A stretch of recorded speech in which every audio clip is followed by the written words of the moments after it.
Creepypasta, my grade school student left me a strange note. It led me to a secret hidden for over 50 years. I've been a grade school teacher for over a decade, and during that time, I've encountered my fair share of quirky student behavior. Every teacher has stories. You get used to random acts of kindness, moments of chaos, and sometimes even the inexplicable. But what happened a few weeks ago is something I can't shake. It's still fresh in my mind, lingering like a half-finished puzzle. It all started with a note. It was the end of a particularly long Monday. The kind where everything moves slower, and both students and teachers are counting down the minutes until the bell. I was sitting at my desk, organizing papers, when one of my quietest students, Emily, came up to me. She's one of those kids who barely speaks unless spoken to, always watching from the back of the room, a little shy, but bright. She didn't say anything as she placed the folded note on my desk. She just gave me a small, hesitant smile and quickly walked away. Now, I'm used to kids leaving notes. Sometimes it's a cute drawing or a thank you message. But this one was different. The neat, deliberate handwriting caught my eye, and something about the way she delivered it felt off. I unfolded the note. Please don't tell anyone.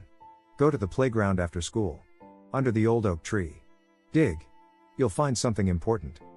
I blinked at the words, unsure of how to respond. Was this a prank? I immediately looked toward Emily, who had already grabbed her backpack and was heading out of the room.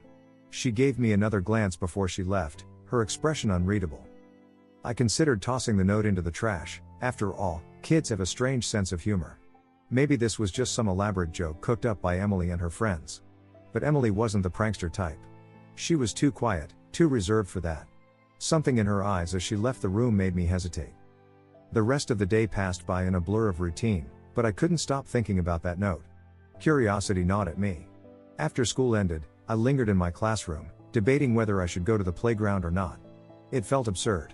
I was a grown adult, a teacher no less, entertaining a strange request from a 9-year-old. Still, something pulled me toward the playground. I grabbed a small garden trowel from the supply closet, just in case, and headed out to the school's playground. It was mostly empty now, save for a few stragglers on the swings and some kids running around. I made my way over to the old oak tree, a massive, gnarled thing that had been there for as long as the school itself. Its roots twisted into the ground like ancient fingers, clutching the earth. I knelt down near the base of the tree, feeling ridiculous. This was probably nothing. Still, I started digging. The dirt was soft, and I didn't have to dig far before my trowel hit something solid. My heart skipped a beat. I cleared away more dirt, revealing the corner of a small metal box. It was rusted, the once shiny surface now dull and weathered. I pulled it out and brushed the remaining dirt off. It was heavy, and as I pried it open with my fingers, I half expected it to be empty, or filled with old toys.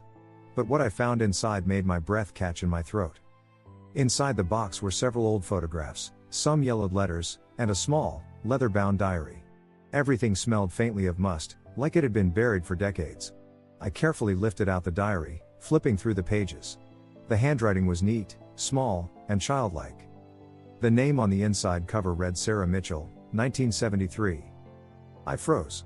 That name. I'd never heard of a Sarah Mitchell, but the date caught my attention. 1973? This box had been in the ground for over 50 years.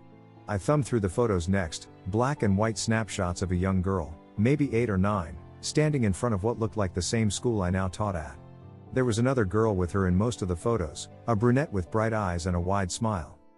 The letters were addressed to someone named Emily. My heart stopped. Emily. I stared at the name, trying to make sense of what I was seeing. Emily was the name of my student, the same one who had given me the note. Could it be a coincidence? I unfolded one of the letters, my hands trembling slightly. Dear Emily. I hope you're doing okay. It's been a week since we buried the secret, and I miss you so much. I know it's safe where we put it, but I can't stop thinking about it. One day, I'm going to come back and get it. I promise we'll be together again soon. Until then, don't forget me. The letter was signed, Sarah. I reread the note 3 times, my mind racing. This wasn't possible. The Emily in the letter couldn't be the same Emily I was teaching. Could she? There was no way. I knew my Emily's family, her parents had moved to town just a few years ago. But still, the name. The note. The letters. It was all too strange. I packed up the box and brought it home with me that night, my mind spinning with possibilities. I spent hours going through the diary, reading about Sarah's life. She wrote about her best friend Emily, how they did everything together, played on the swings, shared secrets under the oak tree, and even created their own little club. But there was something darker in the later entries. Sarah started writing about a secret they'd hidden, something important, though she never said what it was. In one of the final entries, Sarah wrote about how she was moving away and didn't want to leave Emily behind. But the secret will keep us connected forever, she'd written. No matter where we are. The next morning, I couldn't focus on my lessons. I kept thinking about that box, the letters, the diary. When Emily came into class, I watched her closely, wondering if I should ask her about it. But how would I even bring something like this up? At recess, I pulled her aside, my voice carefully neutral. "Hey, Emily," I said. "I was wondering if you could help me with something." She looked up at me, her brown eyes wide and curious. "Sure, Ms. Harper." "I found something yesterday," I continued, choosing my words carefully. "It's a box, buried under the oak tree. It had some old things in it, letters, photos. One of the names in the letters was Emily. Do you know anything about that?" For a moment, her expression remained blank, and I wondered if I'd made a mistake. But then, something shifted in her eyes. She looked away, biting her lip. "I don't think so," she said quietly. "I don't know anything about a box." But her hesitation was clear. She knew something. Over the next few days, I kept the box tucked away in my classroom, trying to piece together the mystery on my own. I checked the school's records, but there was no mention of a Sarah Mitchell. I even asked some of the older teachers if they remembered anyone by that name, but no one did. It didn't make sense.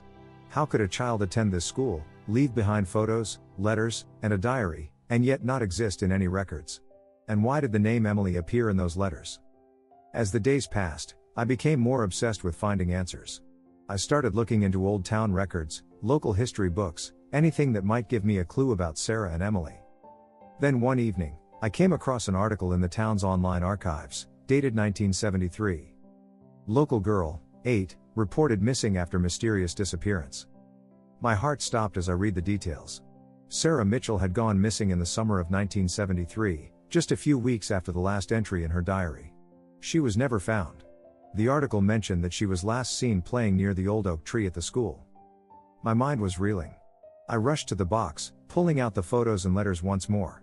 Sarah was real, and she'd vanished without a trace. But what did this have to do with Emily, my student? And what was the secret they had hidden? I couldn't shake the feeling that something, some connection, still lingered between the past and the present. The box, the notes, the letters, they weren't just coincidences. Emily knew more than she was letting on, but I didn't know how to press her without scaring her off. Then, one day after school, Emily came up to me again. This time, she wasn't shy or hesitant. She looked me square in the eye and said, "Ms. Harper, I think it's time you know the rest of the story." My breath caught in my throat. Emily led me back to the oak tree, her steps confident as if she had done this before. I watched as she knelt down, her small hands brushing the dirt away from the roots. "The secret we buried," she whispered, "it's still here." Emily knelt down by the oak tree, her fingers tracing the twisted roots as though she had done it 1,000 times before. I stood behind her, my heart pounding in my chest, unsure of what to expect. The mystery that had been gnawing at me for days was about to unfold, but nothing could have prepared me for what would happen next. Emily glanced over her shoulder at me, her expression unreadable. "We didn't just bury a box here, Ms. Harper," she said softly. "There's more." My mouth went dry as I crouched beside her, watching her dig her small fingers into the dirt. She wasn't using a trowel, just her hands, almost as if she knew exactly where to dig. I reached out to help, my hands trembling slightly as we worked together to uncover whatever lay beneath the surface. After a few minutes of digging, we hit something solid. Not another metal box, this was something else. The earth crumbled away, revealing a large, flat stone. It was weathered and cracked, with strange carvings etched into its surface. I couldn't make out what they were, but they didn't look like anything a child would have made. They seemed ancient, almost ritualistic. "What is this?" I whispered, feeling a cold chill run down my spine. Emily didn't answer. Instead, she placed her hand on the stone, closing her eyes as though she could feel something radiating from it. For a long moment, neither of us said anything. The playground around us was eerily quiet, the usual sounds of children playing seeming distant, almost unreal. Finally, Emily opened her eyes and looked at me. "This is where it happened," she said quietly. "Where what happened?" I asked, my voice barely above a whisper. She hesitated, her brow furrowing as if she were trying to find the right words. Sarah didn't just disappear. She was taken. By something. Or someone. My heart lurched. Taken? What do you mean? By who? Emily shook her head. I don't know. But it has something to do with this place. This tree. The secret we buried, it was supposed to keep us safe, to protect us from whatever's beneath the tree. I stared at her, trying to make sense of what she was saying. It sounded impossible, like something out of a ghost story. But the more I looked at the strange carvings on the stone, the more I began to wonder if there was some truth to her words. Emily, how do you know all of this? I asked, my voice shaky. She looked at me with those big, knowing eyes, and for a moment, she seemed older, wiser, than any child her age should be. I've been here before, she whispered. In another time. Her words sent a shiver down my spine. What do you mean, another time? Emily stood up, dusting her hands off on her pants. I think I'm the same Emily from Sarah's diary. I froze, staring at her in disbelief. That's not possible, I said, though my voice was weak, uncertain. Isn't it? She replied, her tone soft but firm. Time doesn't always work the way we think it does. Sarah and I made a promise. We would always be connected, no matter what. And somehow, I think I've come back. Come back? From where? Emily didn't answer. Instead, she turned her attention back to the stone. We have to lift this, she said, her voice urgent now. There's something underneath that we need to see.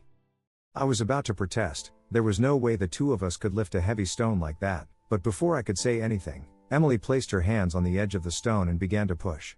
To my astonishment, it began to move. Slowly, almost reluctantly, the stone shifted, revealing a dark, narrow opening beneath it. I stared into the hole, a knot of fear tightening in my chest. Emily, what's down there? She didn't answer right away. Instead, she knelt beside the opening, peering into the darkness. I'm not sure, she admitted, her voice barely audible. But I think it's been waiting for us. I swallowed hard, feeling the weight of her words pressing down on me. This was insane. I should be calling someone, an archaeologist, the police, someone, but all I could do was stare at that hole, my mind racing with questions I couldn't begin to answer. After a long moment, Emily stood up and looked at me. You don't have to come with me, Ms. Harper, she said, her voice calm but serious. But I have to go down there. No, I said quickly, the fear in my voice surprising even me. You can't go down there alone. We don't know what's down there. She gave me a small, sad smile. I think I do. Before I could stop her, she crouched down and slipped into the opening. Panic surged through me, and I quickly followed, squeezing through the narrow hole after her. The passage was tight, but soon it opened up into a small underground chamber. The air was cold, damp, and smelled of earth and decay. The walls were lined with old roots that twisted like veins, and in the center of the room was a stone pedestal. On the pedestal sat an object, a small, intricately carved wooden box. It looked ancient, its surface covered in symbols similar to the ones we'd seen on the stone outside. Emily approached it cautiously, her footsteps echoing softly in the confined space. This is it, she whispered, almost to herself. This is the secret. I hesitated, my eyes locked on the box. Emily, what's in there? She reached out and gently touched the box, her fingers tracing the carvings. It's what Sarah and I hid, she said softly. We thought it would keep us safe. But I think it did more than that. More? I echoed, my voice trembling. What do you mean? Emily looked up at me, her eyes wide with a mixture of fear and determination. I think it's what brought me back. The weight of her words hit me like a ton of bricks. Could it really be true?